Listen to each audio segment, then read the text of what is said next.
one. Welcome into the Locked On Knicks podcast. Gavin, Alex Wolf, the New York Knicks falling 122-115 on the road to the Los Angeles Lakers, but an all-time RJ Barrett performance in the midst of another heartbreaking loss. Yeah, and that's where we're going to start this episode, talking about RJ Barrett taking the challenge of guarding LeBron, of being the alpha in this game for the Knicks, as he has been much recently. And then we're going to go over a general recap of the game, including why Julius Randle looked fantastic in this game. And finally, we'll just end off with some miscellaneous notes from the game, including why Immanuel Quickley maybe didn't get a fair shake in this one. Next on Locked On Knicks.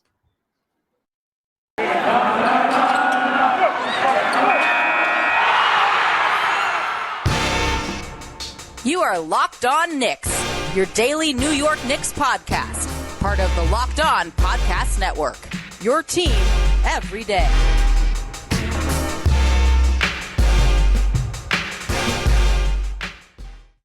You are Locked On Knicks, your daily New York Knicks podcast. I want to thank you for making Locked On Knicks your first listen today and every day. In case you didn't know, and if you don't know at this point, you've been living under a rock. We are now on YouTube, and we have been doing really, really well there. Thank you guys so much for pushing us over 1,000 subscribers. Let's make it 2,000. And today's episode is brought to you by BetOnline. BetOnline has you covered this season with more props, odds, and lines than ever before. BetOnline, where the game starts. Now you might be asking, who's talking to you?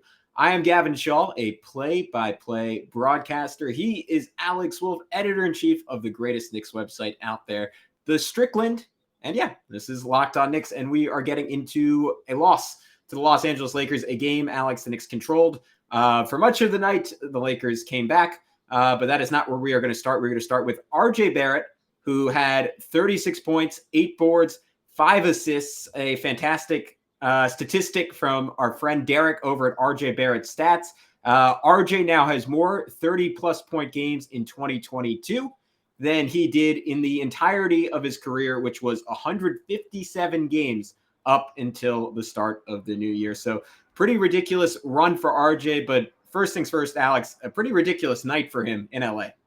Yeah, I mean, they hit a new career high. That's obviously impressive in its own right, but I thought the most impressive thing of this game was that RJ really took the challenge and said, hey, LeBron James is a game time decision. He's going to play. All right, sounds good. I'm going to take LeBron then. And I want to, defend him. I want to be defended by him. I want, every bit of LeBron that I can get in this game. And he really took it upon himself of trying to stick to LeBron. And I was telling you before the show, like, I'm sure some people would say, oh, well, that really didn't work out well. Like I think Stephen Bondi, he didn't write it like scathingly or anything, but like wrote something to the effect of like, RJ Barrett wanted to, have a lesson, and he like really got taken to school by LeBron James. And that's somewhat true. I mean, obviously LeBron had a great game, like 29 points, 13 boards, 10 assists, 13 of 24 shooting. But like, I thought RJ did a pretty good job against him, even on the defensive end. I thought that there was really something to be said for how he, used his body to kind of keep LeBron in check in many ways. And, there's only so much you can do when you play against one of the top 2-3 best players of all time to ever play the sport. Even at his advanced age, LeBron is still putting on. I mean, before he got hurt recently, he was having one of the best stretches of the last few seasons for him, which is saying something.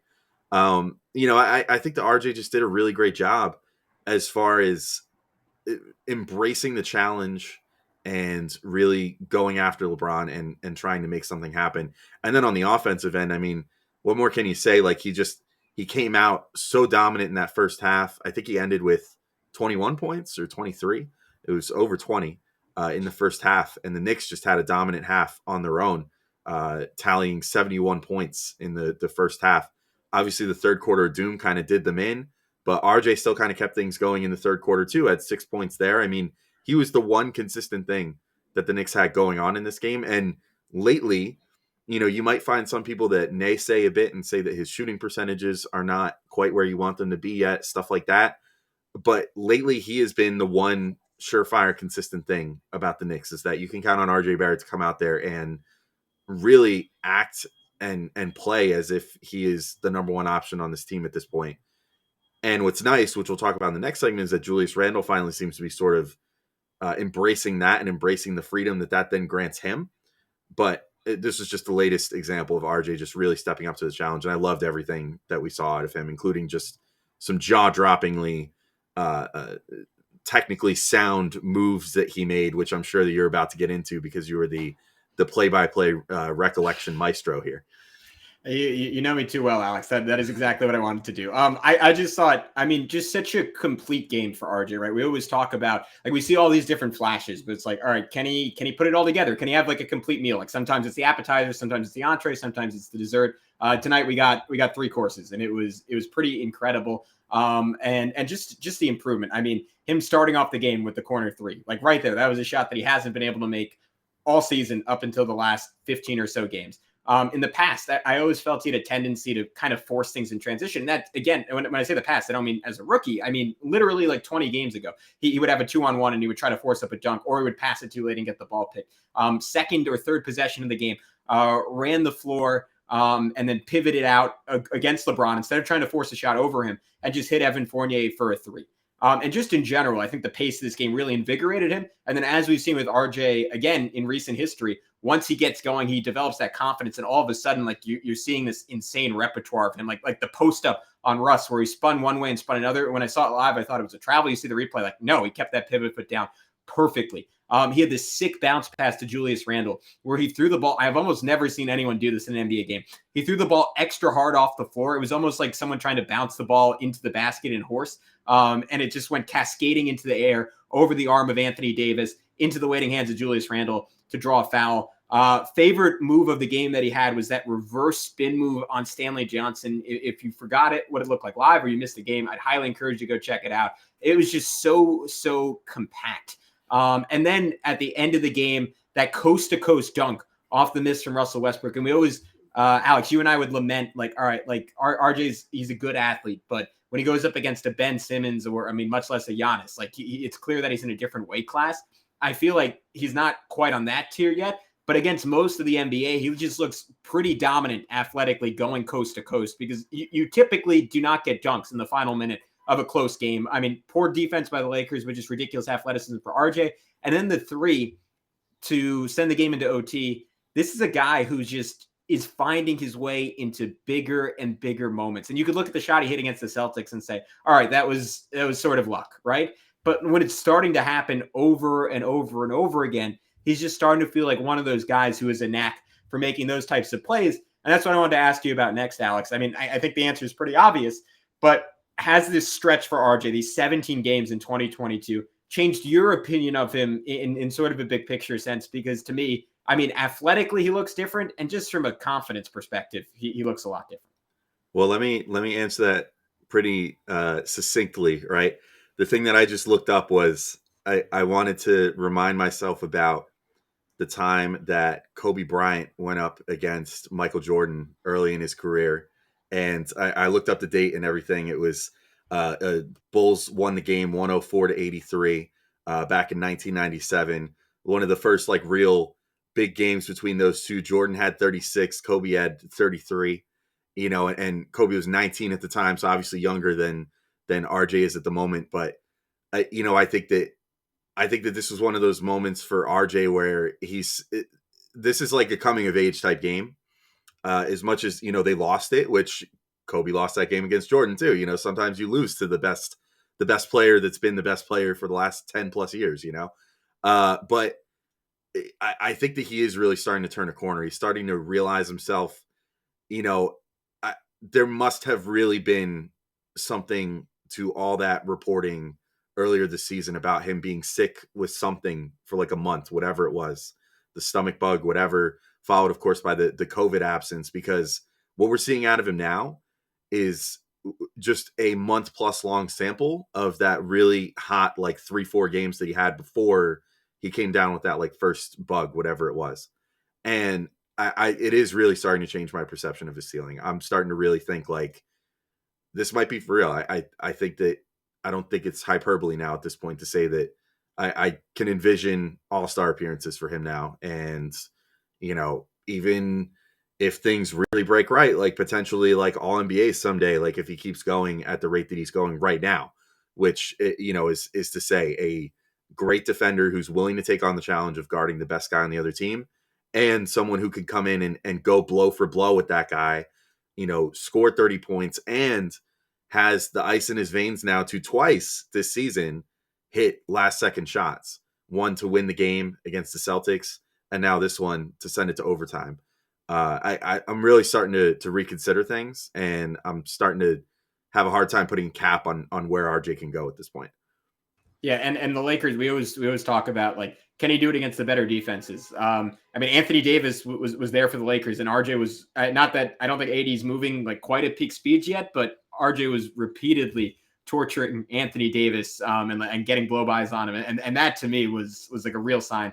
Like, I mean, to your point that he was sick earlier this year, like the athleticism is there at a level I've never seen it from RJ previously. Over his last 15 games now, 22 points, 6 boards, 3 assists, 43% from the field, 40% from three. We'll see if he can keep it up the rest of the season, but I think we're watching someone ascend, and sometimes you don't quite notice it because he still has those stinker games in there. But when you look at the bigger picture and you start getting a large enough sample size, you're like, all right, this is something we just haven't seen from him previously. Maybe he's just adding a couple more Built Bars to the diet, Alex. It could be that simple. Yeah, well, RJ clearly is not giving up on his New Year's resolution to get better.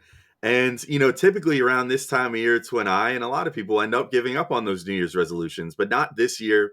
I'm going to stick to my resolution to eat right thanks to Built Bar. It almost feels like it's not really a resolution because I actually love eating Built Bars. And I got to ask you guys, if you've tried Built Bars before, have you tried the Puffs? If you haven't, you're missing out on one of the best Built Bars out there. Puffs are the first ever protein-infused marshmallow. They're fluffy, they're marshmallowy, they're not just a protein bar, they're a treat, and they're covered in 100% real chocolate. They're a fan favorite. They have some incredible flavors like the yummy cinnamony churro, coconut marshmallow, you guys already know I love that one, and banana cream pie. They're all so good. They're going to be your new favorite. All Built Bars are covered in 100% chocolate as well, including Puffs, and it's 100% real chocolate. Just got to stress that. And they are all low calorie, high protein. You can replace your candy bars with Puffs. They're better. Typical candy bar could be anywhere from 200 to 300 calories, whereas Built Bars are going to come in at around 130 calories, 4 grams of sugar, 4 grams of net carbs, and a whopping 17 grams of protein. At Built Bar, they're all about the taste. They make it delicious first and then figure out how to make it healthy. And I don't know how they manage to do it, but they do manage to pull it off. So go to Built.com and use promo code LOCKED15 and you can get 15% off your order. Again, use promo code LOCKED15 for 15% off at Built.com. And we want to thank you guys once again for making Locked On Knicks your first listen every day. And the NBA trade deadline is this Thursday, February 10th at 3 p.m. And the Locked On NBA podcast will be covering it live from 2 p.m. to 4 p.m. Join Kim Becker, John Corrales, and Locked On Fantasy Basketball host Josh Lloyd from Down Under to get analysis of every blockbuster move. I screwed it up because I had to do the Australian accent. Subscribe to the Locked On NBA YouTube and turn your notifications on so you know when they go live. And maybe if the Knicks make some moves, we'll be on there too, talking live on that Locked On NBA YouTube show. So Gavin, I think we could kind of dive into the general game recap now at this point, which is obviously a lot less glamorous than the RJ part. I will say Julius Randle had himself a fantastic game, and I really thought that he and RJ, this was one of their best like symbiosis games that they've had in recent memory, or maybe ever. Julius with 32 points, 16 boards, 7 assists, 2 blocks, shot 50%, pretty much across the board, and 8 of 10 from the free throw line, which is a welcome change. I really like Julius's game in this. I thought that he, they were commenting on the ESPN broadcast. Obviously Mike Breen knows Julius better than most, and was saying, Randle hasn't really been playing with effort all that consistently this year, and he's really showing it a lot more in this game, and this is like a revelation for him, and this is more how he has to play, and it's more how he played last year, and I couldn't agree more. The unfortunate thing was that the Knicks fell prey to another third quarter of doom and really let their foot off the gas in the third after getting a almost 20-point lead in the first half. they let that slip away, eventually lost the lead, and then we're in that position where RJ had to tie the game going to overtime, and then just sort of ran out of steam, unfortunately.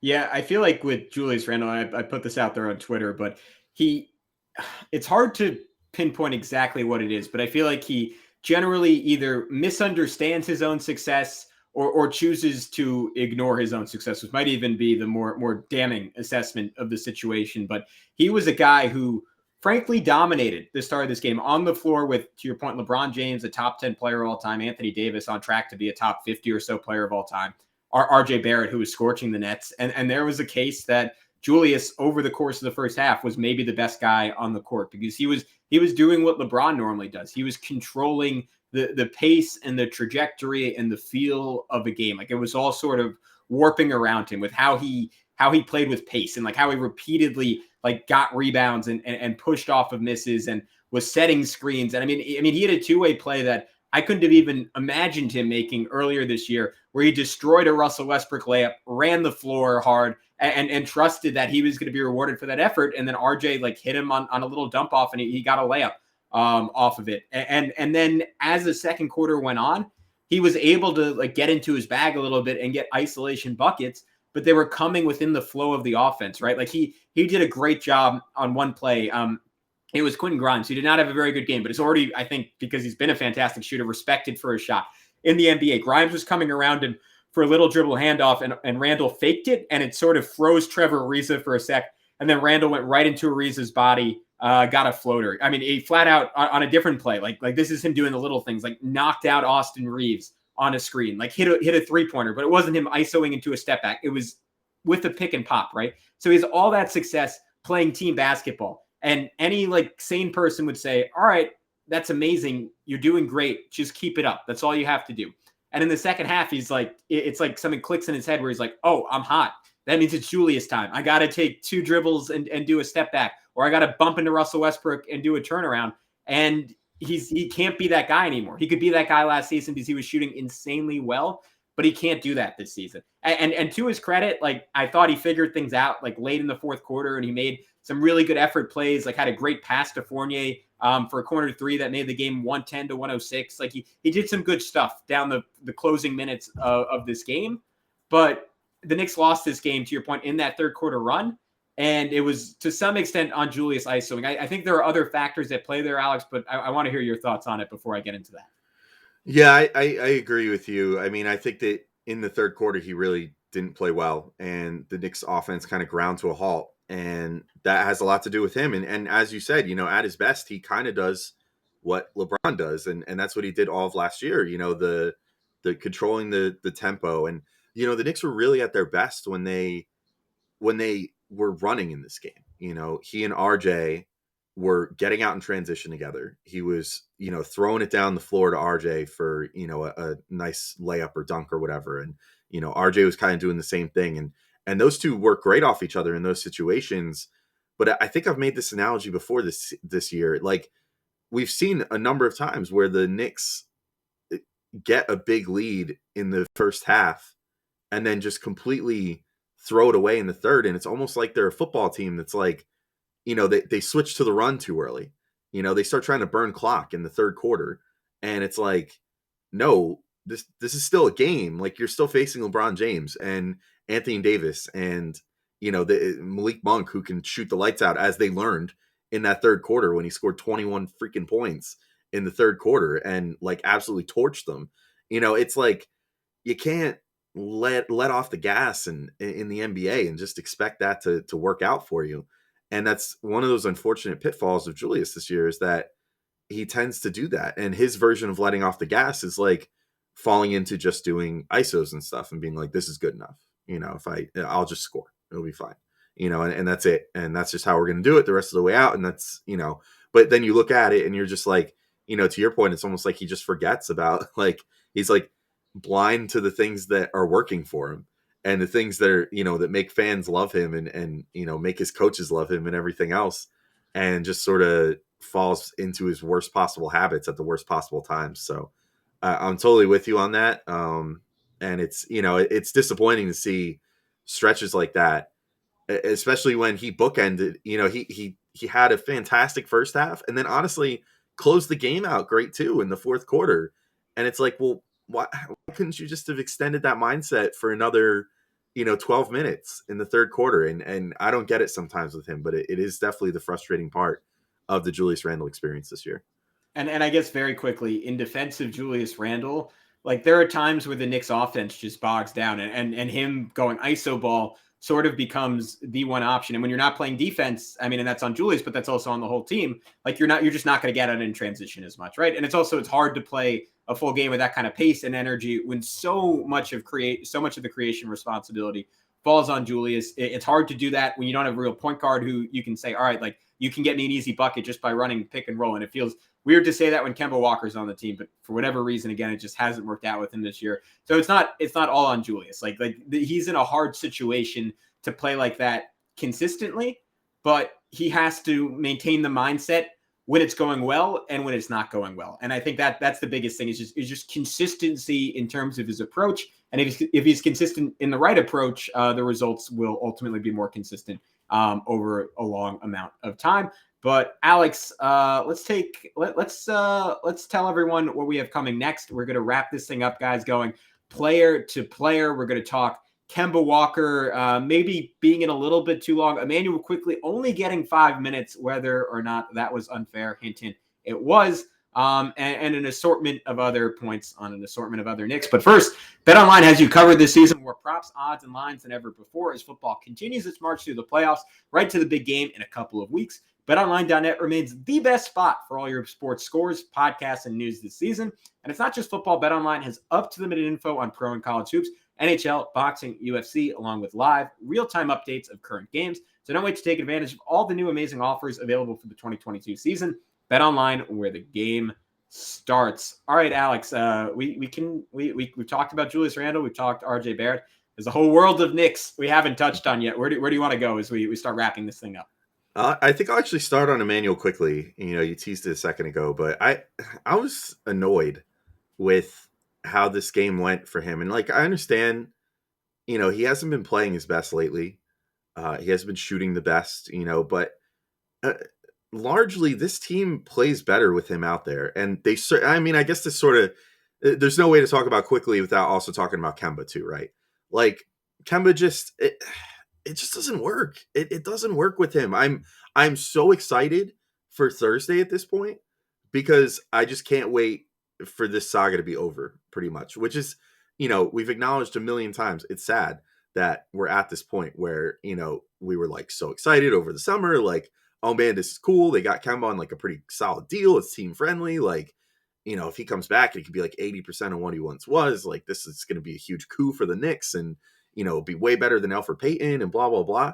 The reality is just he doesn't fit. He doesn't fit in the scheme. He doesn't fit on either end of the ball because they don't want him to be running the offense. They want Julius and RJ to be running the offense. And that renders Kemba largely useless because he can't really do much off ball. He made one spot up 3-pointer in this game. And then maybe took, I think all 4 of his threes were spot ups, but I could be wrong about that. But he just, it's what's the point here when he can't defend his way out of a wet paper bag? I mean, he was a large part of why Malik Monk went so nuts in the third quarter was because smartly they put Fournier on Westbrook, which was a good move because I think that Fournier was a good defender to match up against him. Westbrook isn't quite the speed demon that he used to be, and Fournier is big enough and strong enough to sort of contain him, and I thought he did a great job. Westbrook had a terrible game. So that strategically worked great, but then, you have to hide Kemba on somebody, and it's getting really old, just having to constantly hide this guy. And it's no fun, especially when he's not contributing anything on the offensive end. Meanwhile, Immanuel Quickley, he had a rough stretch. He played 5 minutes in the first half, and, he got burned by Austin Reeves a couple times, the new resident scrappy white kid, Alex Caruso replacement on the Lakers this year. He managed to just not have a great 5 minutes, with Reeves and, with his own looks and all that stuff, and wasn't looking too good. But then he gets punished by Tibbs to the tune of not playing the whole second half. and Kemba ends up with 24 minutes total in this game. And I'm just like, what's the point? Is this a showcase type thing? Because what are you showcasing with Kemba? He looks terrible. And you're playing him in just a horrendous role right now. Like, if you really want to showcase Kemba, the strategy would be come up with a mystery ailment for Randle and or RJ for like one game. Be like, hey, these guys are sitting because like their ankles hurt or whatever. And sit them for a game. Let Kemba have one more time to go out there and run the show and be like, hey, this could be off your bench for 15 minutes a game. And that's that. But they're not even putting him in positions where it would look good to say to teams like, hey, look, this guy can still play. So I just don't get the point of the experiment anymore. And it's really annoying, the double standards that are held on this team, even for a guy that Tibbs literally scapegoated earlier this season and benched like for a 10-game stretch or whatever, and only brought him back because, COVID kind of forced his hand, to then turn around and be giving this guy 25 minutes and Quickley only 5. I just thought it was terrible. And I'm tired of those double standards. And I'm really looking forward to, like, again, as sad as it is based off everything we were hoping for, I'm very excited for the Kemba Walker saga to end so we can start seeing more Immanuel Quickley soon. Yeah, I mean, I think that's the nuts part. It's just that Quickley is just, even when he's not playing well offensively, and to your point, even when he's a little foul happy like he was this game, just such a massive upgrade defensively over Kemba. And I know he hasn't been shooting well, but a much better orchestrator and much more of a threat. And especially early in the third quarter, I think the Knicks would have won this game if they had inserted Immanuel Quickley, because they needed some of that just like speed and like freneticism and activity. And they were just so dead on both ends. And Quickley, if nothing else, like I was talking about how Julius's approach is inconsistent, IQ's approach is the most consistent, along with Obi Toppin, maybe even more so than Obi Toppin, of anyone on this team. Like he's always sprinting around. You're always getting his best effort, and I think that tends to rub off on the other guys of the court, and that's why the Knicks tend to be better when he's on the court. So I'm in total agreement with you. I thought that decision probably cost the Knicks this game, and that is an absolute shame. Mitchell Robinson is the last guy that really, like, you go through the box score, like no one else had like a really great game. I thought Evan Fournier very quickly did some good things in this game. He had the back-breaking save off the Talen Horton-Tucker jump ball tip that led to a LeBron dunk that spelled the beginning of the end for the Knicks in this game in overtime. But great shooting early on, great effort. Even if he didn't finish shooting all that well from the field, just 5 for 14, I thought a solid Evan Fournier game. But I want to shout out Mitchell Robinson, 30 minutes, 4 points, 11 boards, 3 steals. At times, he just kind of got big boyed by AD, but I agree. I thought Jeff Van Gundy said it on the broadcast, and I was in total agreement with him.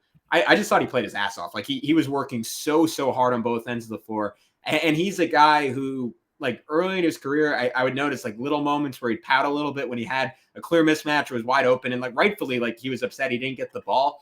I think he just has come to accept that on this team in this situation, and partially due to the fact that he hasn't developed any kind of offensive game, that's not, he's always going to be a distant fifth option when he's on the court, but he doesn't let that affect the effort that he brings and the relentlessness on both ends, and just physically being able to hold up in what's a Lakers team that, even without Dwight Howard tonight, even with DeAndre Jordan playing only a couple minutes and being a shell of himself, like they bring some force going to the rim. And I thought Mitch did everything he possibly could to hold up despite that.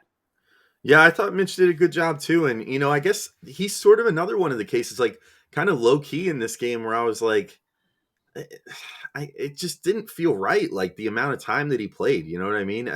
Maybe I'm overreacting or something, but like he played 30 minutes in this game, which was the lowest of any starter not named Kemba. And to your point, like, yeah, I thought he did a really good job. He really played his butt off. He was one of the only guys with like a resounding plus minus in this game. He was a +8 when he was on the floor. Conversely, Nerlens Noel was terrible in this game. Once again, I mean, I still think that there was a clear turning point for Noel recently where he sort of came down weird on that knee that's been hurt and was questionable to return in that game. And then suddenly, voila, he can't play again. And it just looks terrible. I really think that if the Knicks intend on keeping him, unless they're showcasing him for a trade too, like they need to shut him down for a little bit and say, look, like get healthy, and then we'll bring you back in for like the stretch run here, maybe concurrent with when we bring back D Rose or something, bring you back and really try to make this push for the final part of the season. But like he's not much use right now with how he's playing, because he doesn't seem to, his timing's off. He seems reluctant to like, make the sort of like lateral moves that he does to be like the steal maestro that he is. And then, just his block timing doesn't seem as good. Like he's not as good at getting himself in front of the guy and really going for the block. It seems like he's always a half step short and coming up, a full hand length short of getting the block on a guy. And, meanwhile, Mitch, I still think, is just playing fantastic right now and playing still some of the best ball of his career, even if, statistically he didn't really jump off the page in this game. I thought the impact was definitely there, which I thought the plus minus was pretty illustrative of that in this game. So, yeah, I'm with you. I loved Mitch's game, and, I was disappointed to see that he was not given more time in this one. I guess the last guy that I'll shout out would be Obi Toppin. I thought that he didn't shoot the best, but I thought that he brought good energy in this game, and I thought that he really filled his minutes well and like held down the fort when Randle wasn't in. And obviously Randle was having a fantastic game, but I liked what Obi did in the 12 minutes that he was given. 5 boards in 12 minutes is not half bad. 4 points too. I really enjoyed what we saw at him. Not that it was anything out of the ordinary for what he brings, when he's playing well, but it's been good to see him really seem like he has his mojo back. But Gavin, do you have anything else to add before we sign off on this episode today? No, that's it on my end. So we'll wrap it up right here. Trade deadline is on Thursday. We will certainly have at least one more episode with trade specific coverage for you guys. Also, busy week of games. I believe Tuesday and Thursday the Knicks play. So we'll have that Monday, Tuesday, Thursday. Monday, Tuesday. Jesus, wow, I'm behind. Big week, right, baby. Yeah, a loaded week of Knicks basketball. So we hope you're more on top of it than I am, and ready to enjoy some more fantastic Knicks coverage. But until next time, he's Alex. I'm Gavin. Peace out.